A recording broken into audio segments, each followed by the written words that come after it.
खबर देंगे। मसीहियों के पेशवा पोप लियो ने ईरान और इजरायल के दरमियान फौरी जंगबंदी की अपील कर दी। एक बयान में उन्होंने कहा कि ईरान, इजरायल और गजा से उठने वाली चीखों से कलीसिया का दिल फट गया। ताकतवर और जदीद तरीन हथियारों के सहर को मुस्तरद कर देना चाहिए। उन्होंने कहा कि जदीद हथियारों का इस्तेमाल ज्यादा जालिमाना और बर्बरियत को जन्म दे रहा है।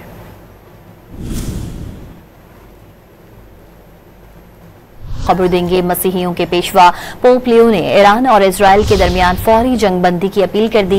एक बयान में उन्होंने कहा कि ईरान, इजरायल और गजा से उठने वाली चीखों से कलीसिया का दिल फट गया। ताकतवर और जदीद तरीन हथियारों के सहर को मुस्तरद कर देना चाहिए।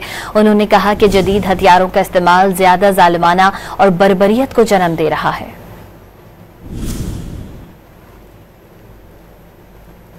खबर देंगे। मसीहियों के पेशवा पोप लियो ने ईरान और इजरायल के दरमियान फौरी जंगबंदी की अपील कर दी।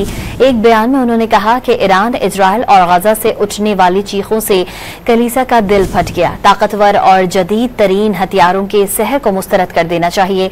उन्होंने कहा कि जदीद हथियारों का इस्तेमाल ज्यादा जालिमाना और बर्बरियत को जन्म दे रहा है।